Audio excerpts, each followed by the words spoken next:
Deux Rois, chapitre 9. Élisée, le prophète, appela l'un des fils des prophètes et lui dit: Saint Terrain, prends avec toi cette fiole d'huile et va à Ramoth en Galaad.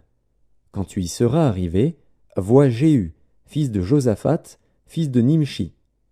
Tu iras le faire lever du milieu de ses frères et tu le conduiras dans une chambre retirée. Tu prendras la fiole d'huile que tu répandras sur sa tête et tu diras: Ainsi parle l'Éternel, je t'oins roi d'Israël. Puis tu ouvriras la porte, et tu t'enfuiras sans t'arrêter. Le jeune homme, serviteur du prophète, partit pour Ramoth en Galaad. Quand il arriva, voici, les chefs de l'armée étaient assis. Il dit: Chef, j'ai un mot à te dire. Et Jéhu dit: Auquel de nous tous? Il répondit: À toi, chef. Jéhu se leva et entra dans la maison, et le jeune homme répandit l'huile sur sa tête, en lui disant: Ainsi parle l'Éternel, le Dieu d'Israël. Je t'oins roi d'Israël, du peuple de l'Éternel. Tu frapperas la maison d'Akab, ton maître, et je vengerai sur Jézabel le sang de mes serviteurs, les prophètes, et le sang de tous les serviteurs de l'Éternel. Toute la maison d'Akab périra. J'exterminerai quiconque appartient à Akab, celui qui est esclave et celui qui est libre en Israël, et je rendrai la maison d'Akab semblable à la maison de Jéroboam, fils de Nebat, et à la maison de Baécha, fils d'Akija. Les chiens mangeront Jézabel dans le champ de Jizréel, et il n'y aura personne pour l'enterrer. Puis le jeune homme ouvrit la porte et s'enfuit. Lorsque Jéhu sortit pour rejoindre les serviteurs de son maître, on lui dit: Tout va-t-il bien? Pourquoi ce fou est-il venu vers toi? Jéhu leur répondit: Vous connaissez bien l'homme et ce qu'il peut dire. Mais ils répliquèrent: Mensonge! Réponds-nous donc. Et il dit: Il m'a parlé de telle et telle manière, disant: Ainsi parle l'Éternel, je t'oins roi d'Israël. Aussitôt ils prirent chacun leurs vêtements, qu'ils mirent sous Jéhu au haut des degrés, ils sonnèrent de la trompette et dirent: Jéhu est roi!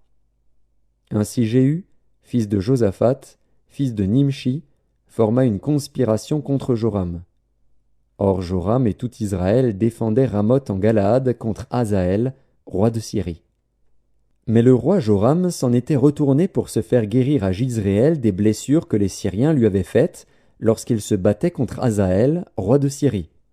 Jéhu dit: Si c'est votre volonté, personne ne s'échappera de la ville pour aller porter la nouvelle à Jizréel.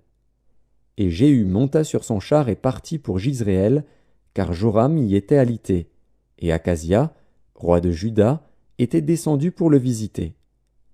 La sentinelle placée sur la tour de Jizréel vit venir la troupe de Jéhu et dit: Je vois une troupe. Joram dit: Prends un cavalier et envoie-le au-devant d'eux pour demander si c'est la paix. Le cavalier alla au-devant de Jéhu et dit: Ainsi parle le roi. Est-ce la paix? Et Jéhu répondit: Que t'importe la paix? Passe derrière moi. La sentinelle en donna avis et dit: Le messager est allé jusqu'à eux et il ne revient pas. Joram envoya un second cavalier qui arriva vers eux et dit: Ainsi parle le roi. Est-ce la paix? Et Jéhu répondit: Que t'importe la paix? Passe derrière moi. La sentinelle en donna avis et dit: Il est allé jusqu'à eux et il ne revient pas. Et le train est comme celui de Jéhu, fils de Nimshi, car il conduit d'une manière insensée. Alors Joram dit: Attelle, et on attela son char. Joram, roi d'Israël, et Akazia, roi de Juda, sortirent chacun dans son char pour aller au-devant de Jéhu, et ils le rencontrèrent dans le champ de Naboth de Jizréel. Dès que Joram vit Jéhu, il dit: Est-ce la paix, Jéhu? Jéhu répondit: Quoi, la paix? Tant que durent les prostitutions de Jézabel, ta mère, et la multitude de ses sortilèges.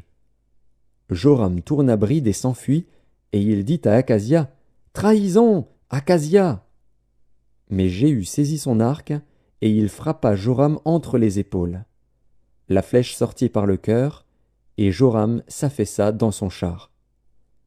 Jéhu dit à son officier Bidkar, « Prends-le, et jette-le dans le champ de Naboth de Jizréel. Car souviens-t'en, lorsque moi et toi nous étions ensemble à cheval derrière Akab, son père, l'Éternel prononça contre lui cette sentence. J'ai vu hier le sang de Naboth et le sang de ses fils, dit l'Éternel, et je te rendrai la pareille dans ce champ même, dit l'Éternel.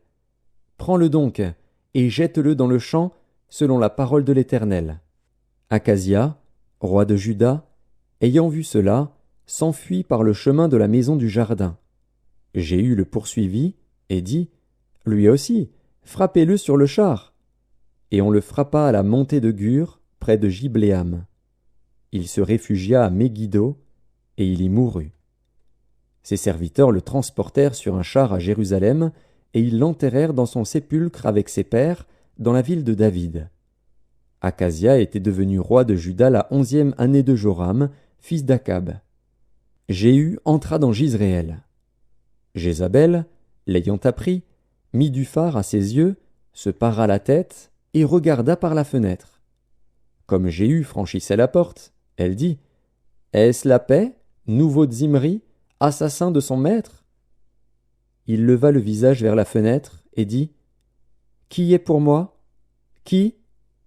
Et 2 ou 3 eunuques le regardèrent en s'approchant de la fenêtre. Il dit, « Jetez-la en bas. » Ils la jetèrent, et il rejaillit de son sang sur la muraille et sur les chevaux. Jéhu la foula aux pieds.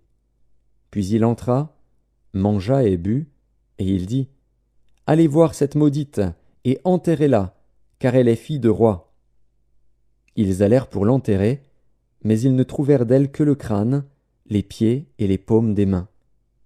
Ils retournèrent l'annoncer à Jéhu, qui dit, « C'est ce qu'avait déclaré l'Éternel par son serviteur Élie, le Tishbite, en disant, « Les chiens mangeront la chair de Jézabel dans le camp de Jizréel. Et le cadavre de Jézabel sera comme du fumier sur la face des champs, dans le champ de Jizréel, de sorte qu'on ne pourra dire, c'est Jézabel. »